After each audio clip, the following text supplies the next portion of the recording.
Buenas tardes. Hola. Buenas. ¿Cómo están? ¿Qué tal?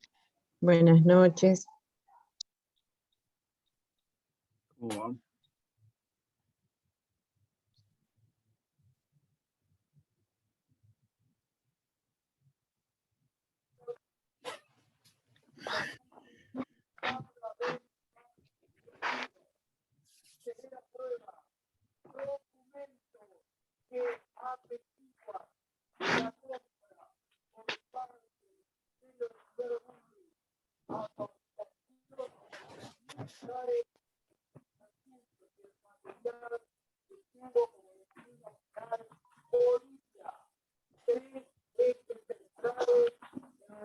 Đúng rồi bạn. Có cho kia. Hôm nay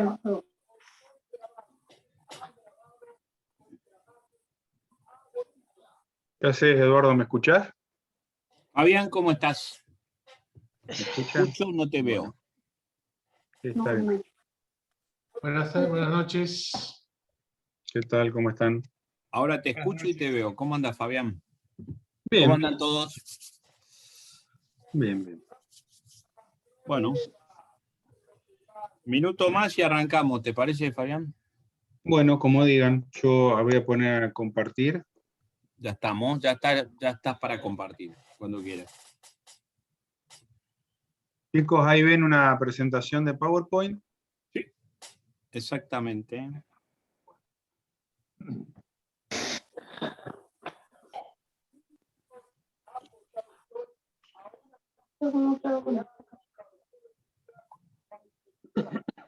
Bueno, espero un minuto más, Eduardo, y largo. Por las dudas, si Sí, se sí. engancha alguno más. Unos 30 segundos y ya podemos arrancar.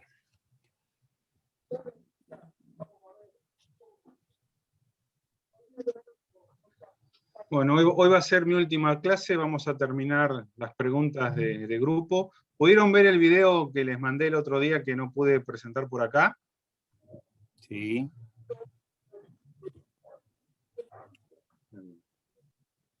Son Lo que les quería silenciosos, pero mostrar sí, con- creería que sí. Lo que les quería mostrar de ese video, de que muchos de los adelantos que ven en las aeronaves, en los motores de los aviones que vuelan en un aeroclub, ya eran de la década del 30, del 40. Después la industria automotriz los vio tarde, los vio en los 80, en los 90, porque eran caros de hacer. Pero bueno, digamos, toda la ciencia viene de ahí. Después sí se han mejorado algunas cosas, pero digamos, el principio básico son de ahí. Y los grandes descubrimientos se hicieron en esa década. Bueno, voy a empezar. Cuando quieras. La pregunta 34 les pregunta lo siguiente, dice, una indicación de temperatura alta de aceite de motor fuera de lo normal puede ser causado por un nivel de aceite demasiado bajo, operar con un aceite de demasiada viscosidad o operar con una mezcla excesivamente rica. Bueno, la respuesta correcta es la A, es el nivel de aceite demasiado bajo. Y acá es fácil, ¿por qué? Porque el lubricante, el aceite cumple 3 funciones normalmente en un motor. Obviamente la primera es lubricante, la segunda es refrigerante, y la tercera puede ser que se utilice en algunas aeronaves para accionar el mando del paso variable de la pala. Cuando vos querés que un aceite lubrique, normalmente es función de la presión de aceite. Que vos tengas presión de aceite significa que está llegando el aceite a ese lugar recóndito del cojinete que querés que lubrique.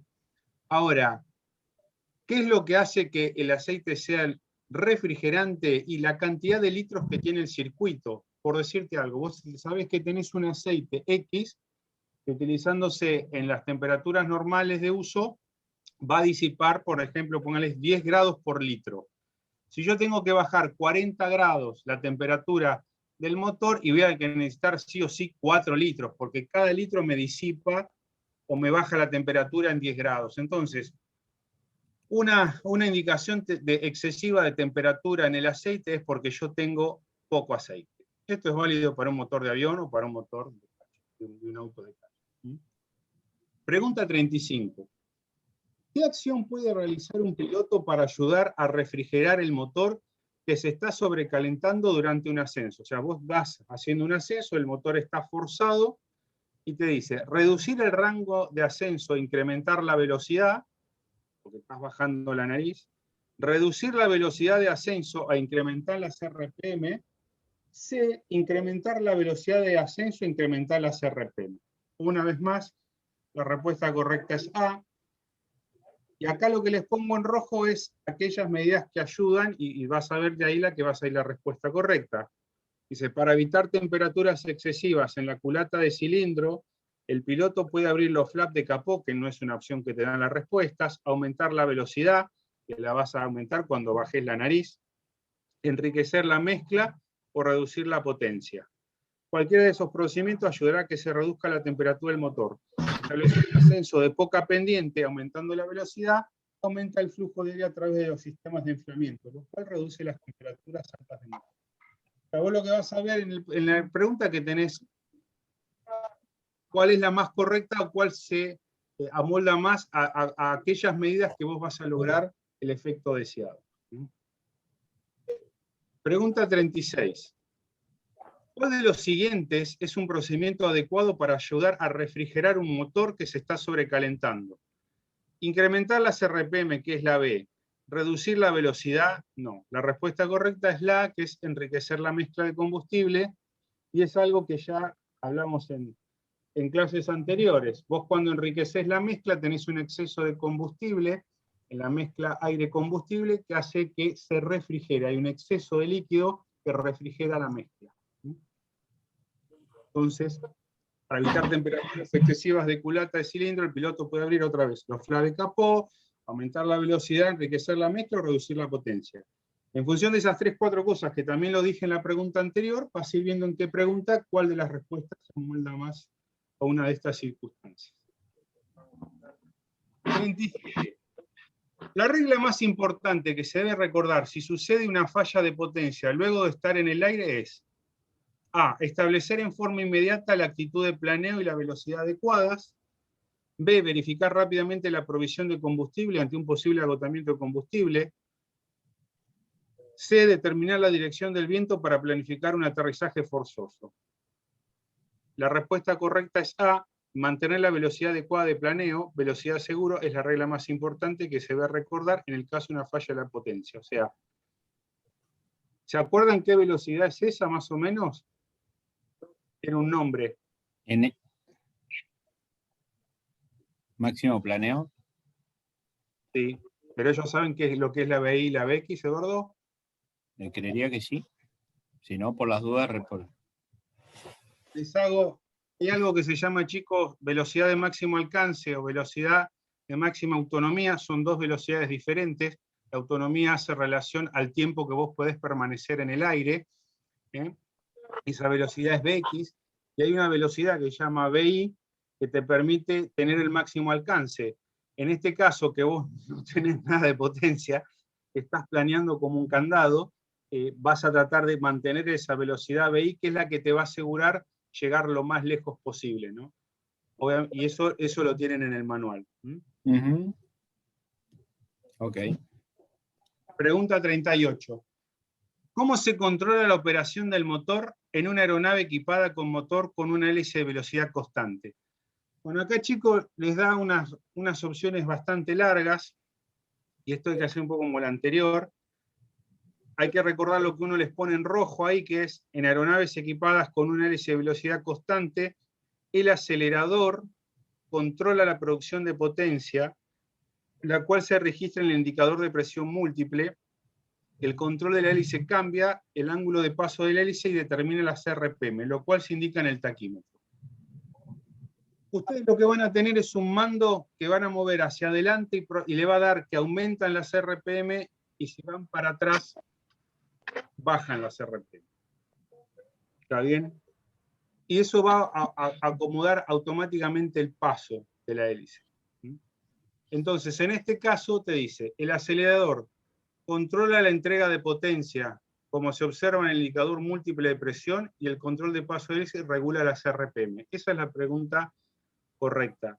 Y ahí lo que les pongo es un instrumento, un tacómetro y un y una medición de la presión de admisión, porque vos vas a tener, como que lo van a ver en una tablita, que van a tener una equivalencia o un valor óptimo de ambos para poder mantener esto.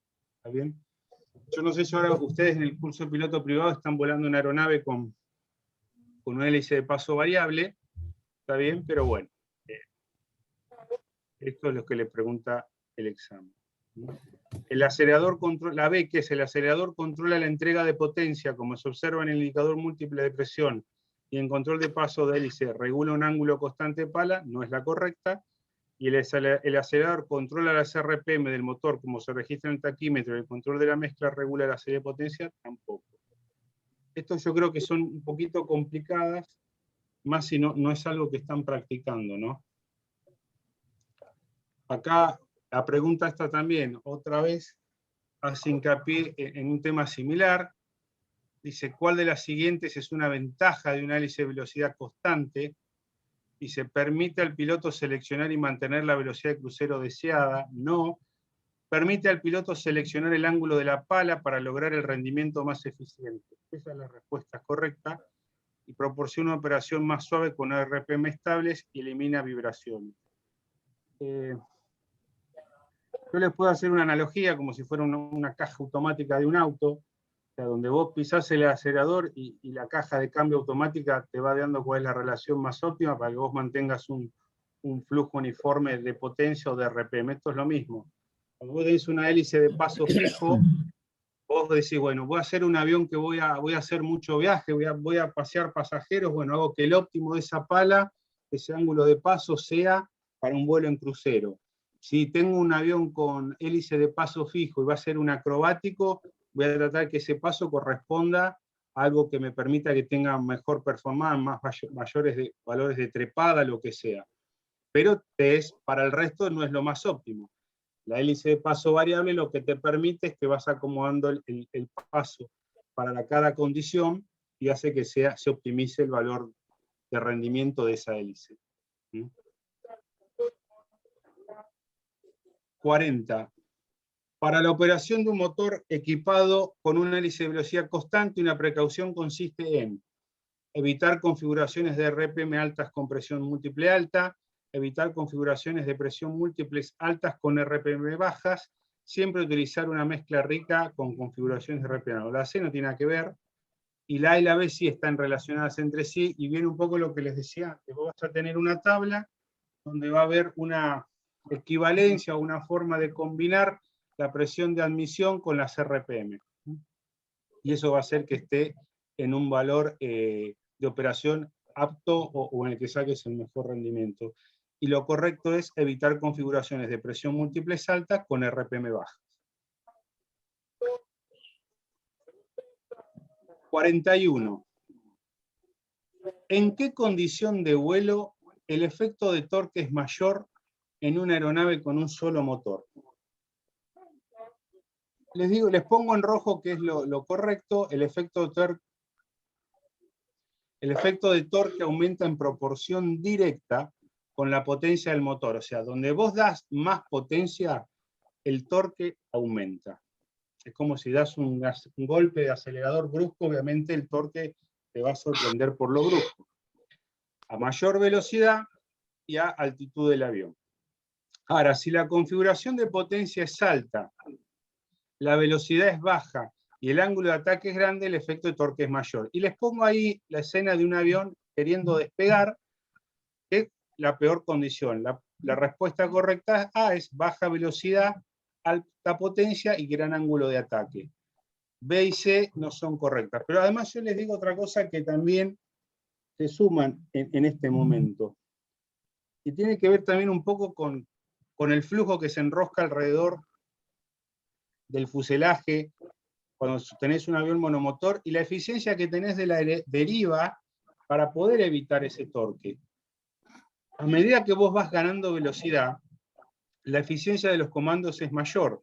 ¿Cuándo es peor? Y justamente cuando vos estás desde el momento cero que soltás frenos hasta la medida que vas ganando velocidad para que esa superficie de control tenga mayor eficiencia. Si a eso le sumás que vos estás partiendo de cero y a una velocidad baja, que le estás dando toda la potencia al motor, porque el motor tiene que arrancar, es la peor condición. De hecho, en los aviones de la Segunda Guerra, que tenían lo que se llama... ¿Ahí me quería decir Sí, algo? todo tranquilo. Ah, bueno. Normalmente los pilotos en sus primeras horas a veces lo pasaban de potencia y los aviones capotaban, ¿está bien? Sí, Debido más o al menos, qué sé yo, cuánto anda a hacer en sí. Pregunta 42. La tendencia de giro a la izquierda de una aeronave causada por el efecto P es un resultado de A. Rotación en el sentido de reloj del motor y la hélice girando el avión en sentido contrario. Eso es el efecto del torque, eso no es efecto P, es lo que le pasa a un helicóptero convencional si no tuviera rotor de cola. O sea, giraría la hélice en un sentido horario, pónganle, y en sentido antihorario giraría todo el resto del helicóptero. B. La pala del hélice desciende a la derecha, lo cual produce más tracción que la pala ascendente a la izquierda. Esa es la respuesta correcta. Y las fuerzas giroscópicas aplicadas a las palas del hélice en rotación, actuando 90 grados ante el punto donde la fuerza fue aplicada. Eso es un efecto giroscópico que no tiene nada que ver con el efecto P.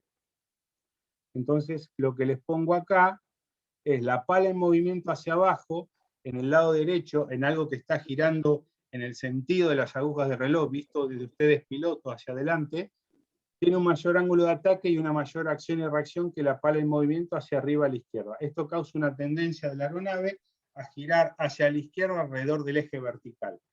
Esto porque le está hablando de un avión monomotor. Si ustedes tuvieran un bimotor y los dos motores giran ambos en el sentido horario, no que son, digamos, contrarrotativos, esto es lo que les va a dar al famoso motor crítico, es aquel motor que si se te planta, hace que te quede más alejado del fuselaje el semidisco descendente, que es el que más te va a hacer girar un avión, ¿está bien? Eso es algo, no decía, o sea, algo que tenés que conocer cuando volás en bimotores, ¿no? Pregunta 43. Acá está un poquito lo que les estaba explicando recién.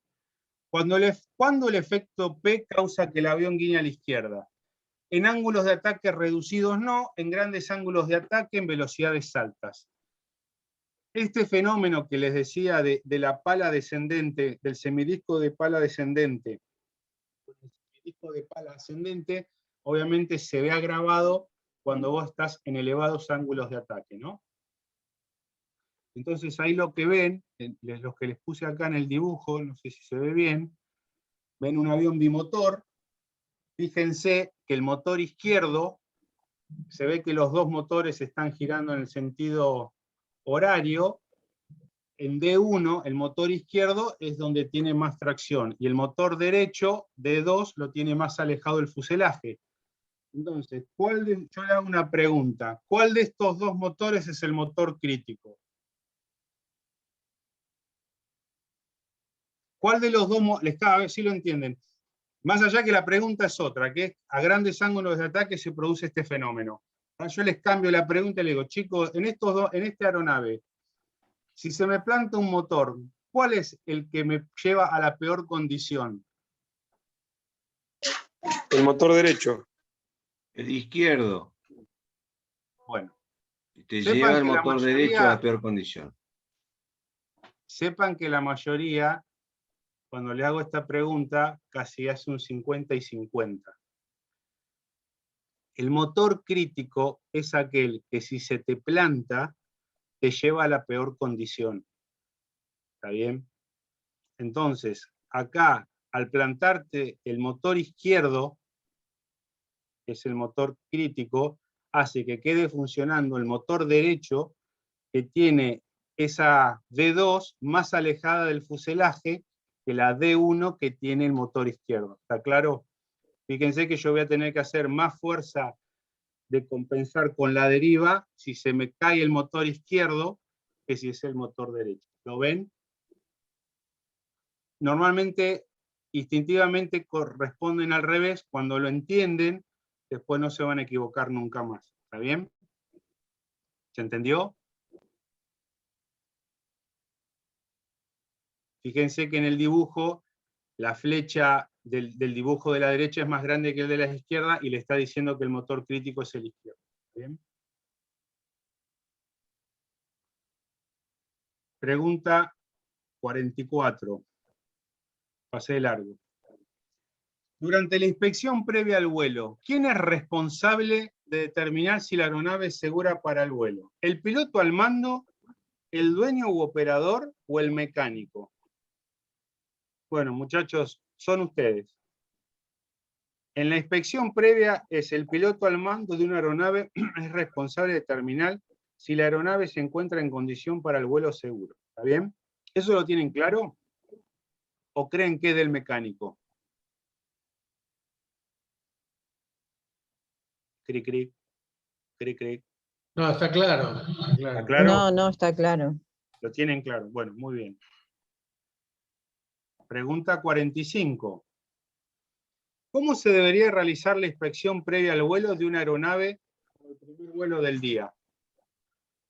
Una inspección rápida y general. B. Con medios exhaustivos y sistemáticos recomendados por el fabricante. C. Cualquier secuencia determinada por el piloto al mando. La respuesta correcta es B, y además la pregunta es muy clara. Le dice que es el primer vuelo del día.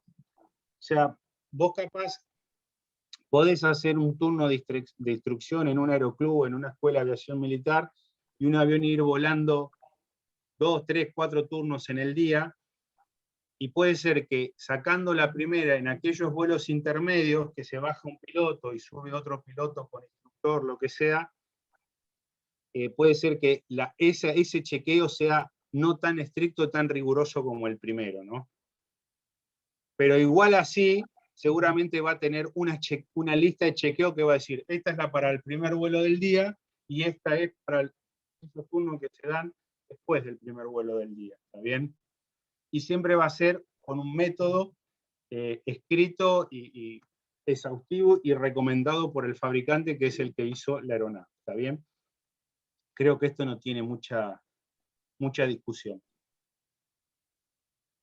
¿Por qué les preguntaba la pregunta anterior si tenían claro quién era el responsable? Porque acá les cambia la pregunta y le dice, ¿quién es fundamentalmente responsable de mantener una aeronave en condición aeronavegable?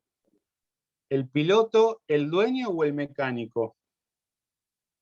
¿Y ustedes ahí qué creen que es? Más allá de que tienen la respuesta ahí.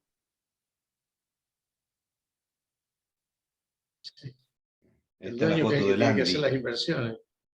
¿Eh? El dueño que es el que tiene que hacer las inversiones.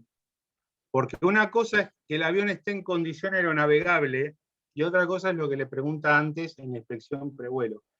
Ahí puse una foto, no sé si conocen quién es la persona que está con el avión del APA, pero bueno, fue un poco puesto, poco a propósito esa foto, porque el APA tuvo un accidente donde claramente el avión no estaba en condición aeronavegable. ¿Está bien? ¿Está bien? Bueno. Bueno, con esto terminamos las preguntas. Les dejo, me guardé todos estos minutos para si tienen alguna duda o les quedó alguna duda de las preguntas que vimos hoy. ¿Algún tema particular? ¿Cómo están para el examen? ¿O han visto alguna pregunta que quieren ahondar? Están muy preparados, creo. ¿Cómo estás, Fabián? No, mira, a ver, en principio, el examen se supone va a ser en algún momento cerca de fin de año. Lo que estamos haciendo en este momento es repasando materia por materia, tomando como base las preguntas, porque, bueno, en definitiva es un poco lo que le van a preguntar. Lo que le van a preguntar, claro. Y lo que la autoridad aeronáutica considera como que es lo más importante. De todas maneras, creo que en estos 15 minutos que nos quedan, o un poco menos, a mí me gustaría que tanto O sea, nosotros arrancamos esto el 16 de 6 junio. semanas atrás. Sí. 16 de junio exactamente. 23 y 30, 16, 23 y 30 fue aerodinámica. 7, 14 y 21, grupo motopropulsor. Entonces, las preguntas, o sea, más o menos, ¿viste? O sea, las he explicado muy bien, creo que está muy bueno el tema del razonamiento. Lo que les va a quedar en su momento va a ser estudiarlo y memorizarlo, porque esto es así. 15 días Sí, antes o 20 ahí lo días que antes. traté yo fue de ponerles la pregunta, ponerles más o menos la explicación. Lo bueno que les ha quedado la charla grabada, Ujú. eso puede ser que los ayude un poquito. Y si bien algunas son repetitivas y ahondan en lo mismo, lo importante es que más allá de que probablemente las estudien de memoria y contesten en automático, sepan que hay un trasfondo, hay algo que pueden razonar y que los va a llevar casi seguro de distinto a la respuesta correcta.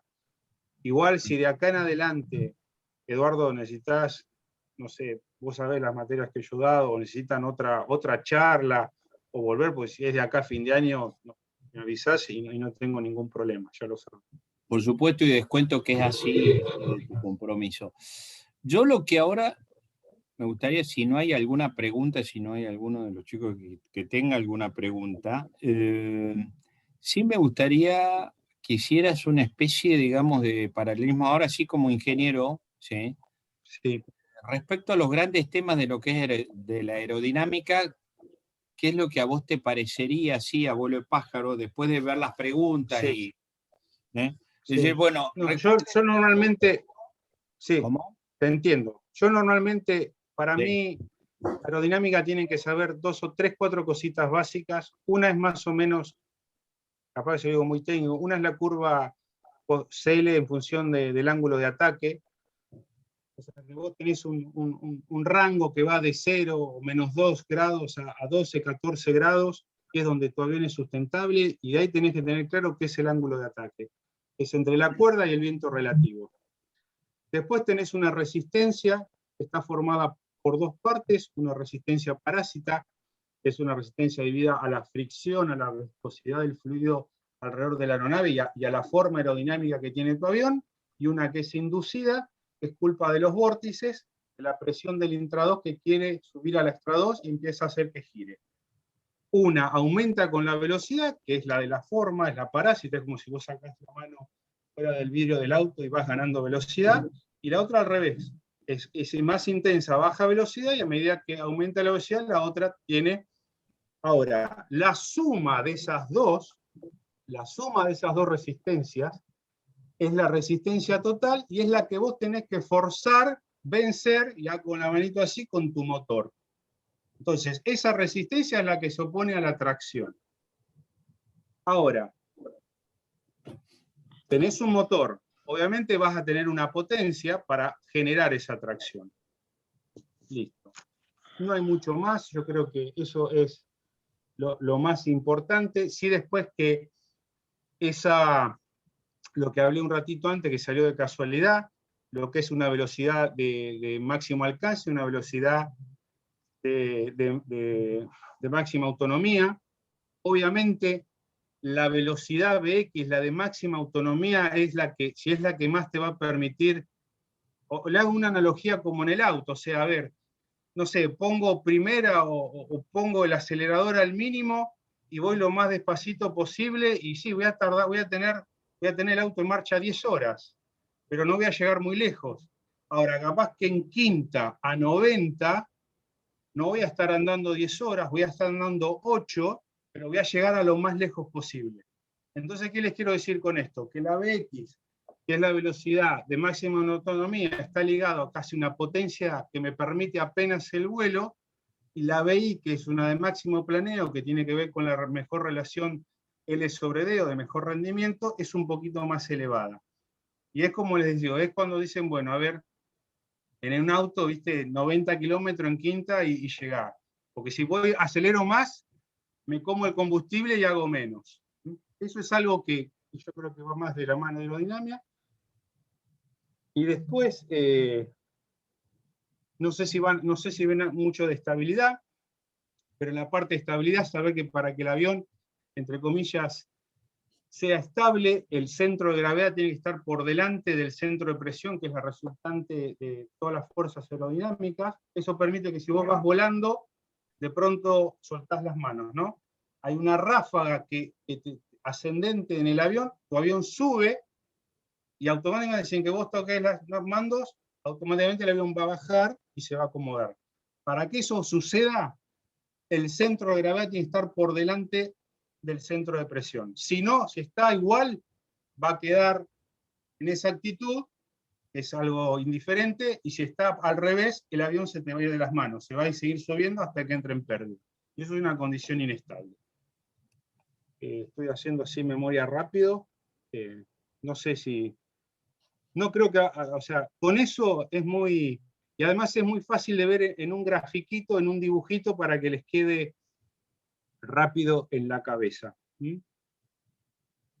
Sepan cuáles son los ejes, o sea, guiñada, alabeo, cuándo es positivo, cuándo es negativo. ¿Está bien? ¿Qué más? Alabeo y guiñada. Alabeo y guiñado sí están de la mano, cabeceo no. Cabeceo es un movimiento independiente, pero si yo guiño alabeo, o si yo alabeo guiño, o sea, están como acoplados aerodinámicamente. ¿Qué otra cosa? Si me vas a decir algo y te interrumpí, Eduardo. No, las cuatro fuerzas, cómo se Por eso, comportan. digamos que en lo que les expliqué un poquito Sí. estaba la tracción con la resistencia, y ahora vos tenés la sustentación con el peso. El peso siempre es vertical, siempre apunta hacia el piso, y la sustentación, si vos vas recto y nivelado, vas alabeando, lo que sea, se puede ir cambiando de eje y no va a ser vertical, por eso la que te mantiene en el aire es la que está, digamos, vertical hacia arriba, esa descomposición que vos vayas alabeando o no. Por eso cuando vos alabeás, no sé, 60 grados, el factor de carga multiplica por 2, y si vos pesás 1000 kilos en tu avión, vas a tener que generar sustentación por el doble. ¿Está bien? Y esa relación L sobre W, o sea, la sustentación sobre el peso, si vos vas recto y nivelado, tu avión sustenta 1000 y pesás 1000, tu factor de carga es 1, que es lo normal. Factor de carga es 1. O sea, vos para estar ingrávido, como estás en un looping o lo que sea, la sustentación tiene que ser otro valor. ¿Está bien? O al revés, si lo sobrecargas cuando estás restableciendo, que lo llamás, que tu avión tiene que generar mucho más, porque se suma al peso del avión toda la inercia de esa maniobra que te está llevando para que te la pongas contra el piso. ¿Está bien? Bueno, esa relación L sobre W es lo que te va a hacer el factor de carga. Y eso es un valor importante. ¿Cuánto podés volar? No sé si eso está en los exámenes, lo tenés en un diagrama que se llama velocidad factor de carga, VN, que es un cuadrito donde dice, mirá, vos podés volando en estas velocidades o con este factor de carga por arriba o por abajo, tu operación del avión es segura. Te vas de acá, vas a tener un pequeño margen en que el esfuerzo te va a deformar el avión y te va a quedar todo descuarejingado. Te pasás un poquito, el avión se rompe. En aeronáutica, porque el peso es lo más importante, ese factor de carga es 1,5. O sea, si yo te digo, el avión está hecho para soportar 1000 kilos, hasta 1500 se la aguanta. Ahora, los 1500 se rompe. ¿Lo entendés? Se rompe. Entonces, el ingeniero te hace a vos, operativo piloto, un margen de maniobra que para que vos vueles seguro y lo cumplas. Por eso un poco, o sea, vos cuando despegás un avión tenés un peso máximo de despegue. Ese peso máximo de despegue te cubre de esto que te estoy hablando ahora. Ahora, ese peso en el avión no va de cualquier forma. Si vos tenés pasajeros y carga, no lo podés subir como... Ese peso tiene que estar distribuido de una forma como te dice el fabricante. ¿Por qué? Porque volvemos al tema anterior de lo que es el centro de gravedad y el centro de presión. Esa distribución de peso en el avión tiene que quedar de una forma, porque si no te queda inestable.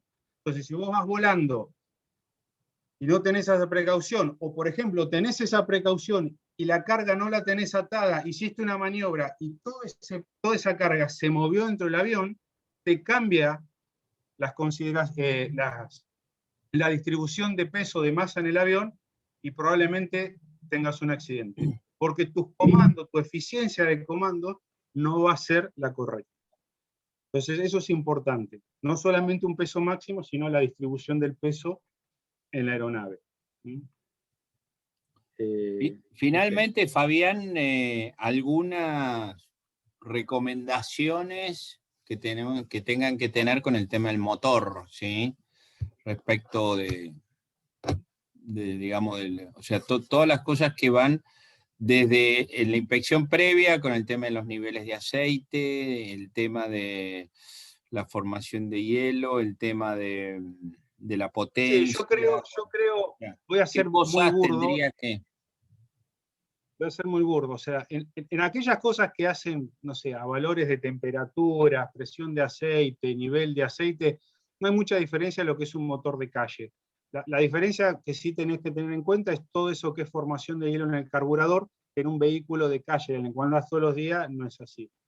Entonces, por eso está bueno que tomen como algunos lineamientos generales, que después, pregunta que le hagan, ustedes lo van a saber, o sea, si vos vas a evitar la formación de hielo en el carburador, obviamente vas a aplicarle calor. Para eso no puede ser indefinido, porque al hacer eso vos estás agregando calor, la densidad del aire disminuye y te produce otra cosa. Una cosa es poner eso unos minutos y otra cosa dejarlo enganchado todo el vuelo. Bueno, yo creo que eso se van a ir dando cuenta, que son un montón, son 3 o 4 cositas básicas que las vimos, y después lo van a entender. Sí, lo que les digo a veces que en un multiple choice, y esto es una experiencia como alumno y profesor, es casi siempre la primera impresión es la correcta. Si van a cambiar una chance en un multiple choice, estén 200% seguros. Porque estadísticamente casi seguro la primera fue la correcta, que es la más intuitiva, ¿está bien? Y las preguntas a veces no están hechas para buscarle la quinta pata al gato, sino para que por lo menos resalte lo obvio. Por lo menos las preguntas que yo vi, sacando algunas que me pasó la primera clase, que me calenté y por eso cambié la forma de darles la clase, están bastante orientadas. O sea, no creo que vayan a tener problemas. Bueno, buenísimo, Fabián. Yo ahora les pido a todos que conecten la cámara, nos vamos a despedir, le vamos a agradecer a Fabián, que la verdad que en las 6 clases han sido excelentes, una mejor que otra, como nos tenía acostumbrado Fabián, ¿sí? En mi caso, agradecerte como siempre, porque gracias a vos. digamos, desde hace un no sé montón. Si uno es bueno, nosotros me gusta dar clases, pero no sé si es bueno. Y a vos te encanta, y yo sé que, digamos, de tu condición de nata de docente, y aparte la facilidad con que lo explicás. Así que bueno, agradecerle a todos. Vamos a tener un pequeño parate de una semana o 2 semanas, ¿sí? Coincidentemente con un tema de vacaciones o algo así, porque veo que hoy ya tuvimos varias pérdidas, o sea que evidentemente vamos a suponer que ya empezaron las vacaciones. Algunos ya se tomaron las vacaciones, entonces bueno, nada. Agradecerles, chicos, a todos, gracias a ustedes. especialmente a Fabián. Y bueno, esto que estamos haciendo desde abril creo que es muy importante, porque no solamente hay que saber las preguntas el 10 días antes y el día del examen, sino está bueno, y más con el método que aplicó Fabián, de explicarnos un poco el por qué o hacia dónde estaba orientada la pregunta y cuándo era lo conceptual. Así que bueno, finalmente en este último resumen que hiciste de aerodinámica y de grupo está muy bueno. Así que bueno, les agradezco a todos, un aplauso. Ok, aplaudimos y bueno, gracias, si nos estamos viendo, nos estaremos éxito, que les vaya muy bien y aprovechen a Eduardo, que sabe mucho más que yo y tiene mucha más experiencia. Aprovechenlo. Eduardo, gracias por todo. Gracias a vos. Chau. Me vuelven a llamar. Hasta luego. Vemos, Saludos. Muchas gracias, hasta luego. Chau, chicos.